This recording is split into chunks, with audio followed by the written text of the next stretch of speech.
جب ہم انتظار حسین کی بات کرتے ہیں تو خاص طور پر ہم انہیں اس زمین کی، اس خطے کی، اس دھرتی کی جو روایت ہے اور اس روایت کی مختلف شکلیں ہیں ان کے سامنے یا ان اصطلاحوں کی مدد سے پڑھ سکتے ہیں. اور جب ہم انتظار حسین کو پڑھتے ہیں تو ہم دراصل ہندوستان، پاکستان اور جنوبی ایشیا کے افسانے کی یا افسانے کی بدلتی ہوئی شکلوں کی تاریخ کی بات کرتے ہیں. انتظار صاحب، صبح جب آپ اور میں گاڑی میں بیٹھ کے جا رہے تھے تو آپ اس موسم سے اتنے متاثر ہوئے، آپ نے کہا موسم ہے ظالمانہ، تو ٹیکسی ڈرائیور نے فوراً آپ کی بات درست کی، اس نے کہا نو سر اٹ از عاشقانہ. تو عاشقانہ موسم میں ہم بات کریں گے افسانوں کی، ایسے افسانے جس میں کوئی خاص عشق نہیں ہے. تو فاروقی صاحب نے بھی دیکھیے مہر تصدیق لگا دی کہ عشق نہیں ہے. تو انتظار صاحب سے میں نے بھی اسی وقت یہ سوال کیا، آخر کو فاروقی صاحب کا چیلا ہوں، مجھے معلوم تھا یہ کہیں گے. تو میں نے پوچھا کہ آپ کو اتنے رومانٹک شہر میں آپ اے حمید کی طرح رومانٹک افسانہ نہیں لکھ رہے. آپ نے کہا کہ دلی آپ کے لیے رومانس کا شہر ہے، حقیقت کا شہر پہلے تھا. تو اس شہر میں یہ رومانس آپ کو نظر آ رہا ہے، وہ رومانس جو آپ کو کہانی میں نظر نہیں آتا. تو پہلے کچھ ذرا اس کی وضاحت بھی تو کیجئے.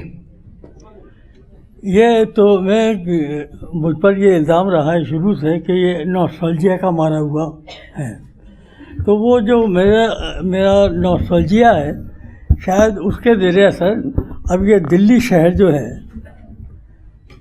جو ایک حساب سے امیر خسرو کا شہر ہے، ایک حساب سے غالب کا اور میر کا شہر ہے، اور کن کن کے نام لوں میں.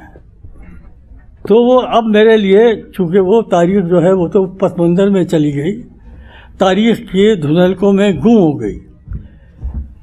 تو اب یہ شہر میرے لیے ایک رومانس بن گیا ہے. اپنے جو میری فطرت، جو میرا مزاج ہے، جو مجھ پر الزام ہے نوسٹالجیا کا، تو یہ شہر بھی اب میرے نوسٹالجیا کا حصہ ہے. اچھا، تو کیوں نہ ہم بات کریں آپ کی افسانہ نگاری کے آغاز کی. ہم نے یہ بھی سنا ہے کہ آپ نے اس سے پہلے کچھ شاعری کی اور اچھا ہوا کہ شاعری چھوڑ دی، افسانے پہ توجہ دی. تو افسانہ نگاری کا وہ تجربہ کیا تھا؟ دیکھیے، یہ جو طالب علمی کے زمانے میں جو شاعری وائری کرتے ہیں ہمارے یہاں، وہ شاعری شاید ہمارے مسلمانوں کی گھٹی میں پڑی ہوئی ہے کہ کسی نہ کسی وقت آدمی غزل ضرور کرتا ہے.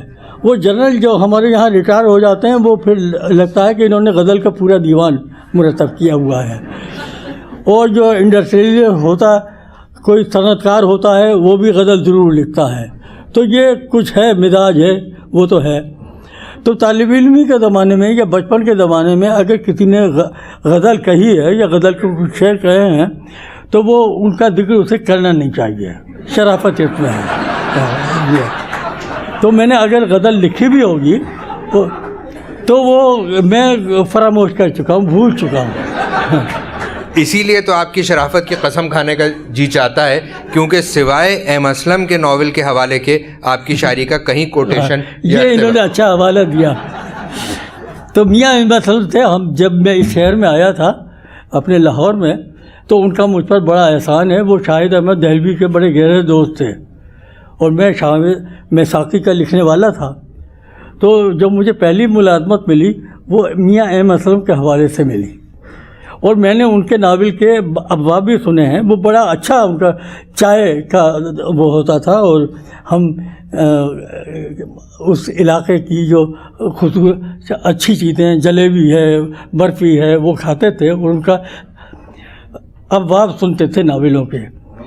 ایک ناول میں نے ایسا دیکھا کہ جس میں کچھ ایک بند تھا شعروں کا، اور اس پہ نیچے لکھا ہوا تھا انتظار حسین.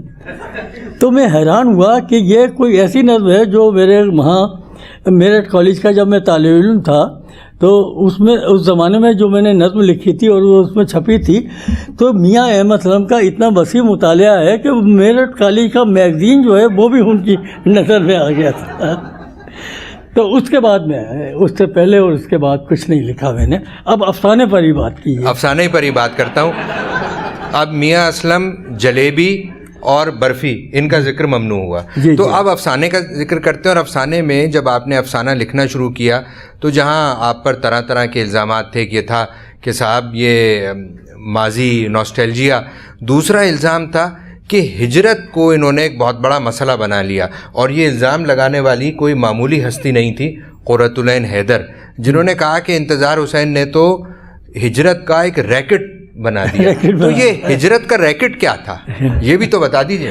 مجھے پتہ نہیں ہے ہجرت کا ریکٹ کیا تھا, کیونکہ اگر وہ ریکٹ کو میں گرانا تو خود قرۃ العین حیدر اس ذیل میں آتی ہیں.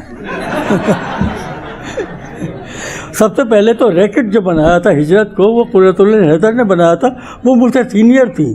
ابھی میرا مجموعہ چھپا نہیں تھا تو کہ ان کا پہلا ناول آ گیا تھا, وہ صنم خانے, میرے بھی صنم خانے, اور اس کے چند سال کے بعد ایک اور ناول آیا, اور پھر وہ رسوائے عالم ناول آیا جسے آگ کا دریا کہتے ہیں.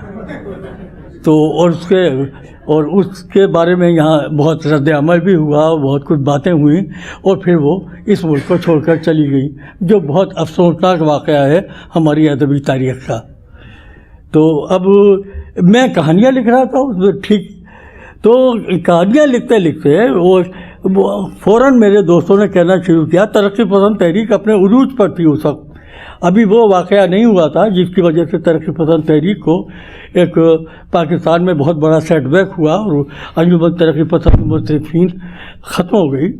میں انجمن کے جلسوں میں اپنے افسانے سناتا رہا ہوں, اور جب تک انہوں نے لذت پسندوں پر پابندی عائد نہیں کی, اور مجھ سے عارف عبدالمتین جو سیکرٹری تھے انہوں نے بڑی لہجے میں کہا کہ انتظار صاحب, میں نے جو آپ کا افسانہ بک کیا تھا انجمن کے جلسے کے لیے, اب وہ آپ زحمت نہیں کہ. میں نے کہا ٹھیک ہے, اور کہا کہ وہ ادب لطیف میں بھی اب نہیں چھپے گا. میں نے کہا وہ بھی بہت ٹھیک ہے.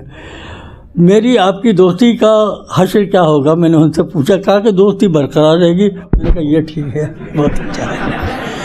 تو یہاں سے میری اس کی کہانی کا افسانہ نگاری کا آغاز ہوتا ہے, اور اس کا مطلب یہ ہے کہ میں نے اپنے دشمن اپنے آغاز ہی میں پیدا کر لیے.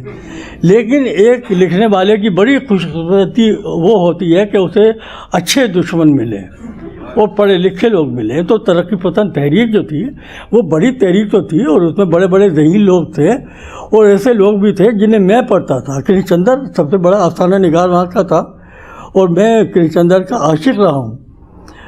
تو جب ایسے دشمن مجھے مل گئے تو میں نے اطمینان کا سانس لیا کہ اب جو مجھ پر اعتراض ہوگا تو کوئی ٹھکانے کا آدمی میرے خلاف کرے گا, اور ہوا بھی ہے. تو جب ایسے ویسے جو لوگ لکھتے تھے میں ان کی طرف توجہ ہی نہیں کرتا تھا. میں نے کچھ دشمن اپنے چن لیے تھے کہ جب یہ لکھیں گے تو میں ان کے خلاف لکھوں گا.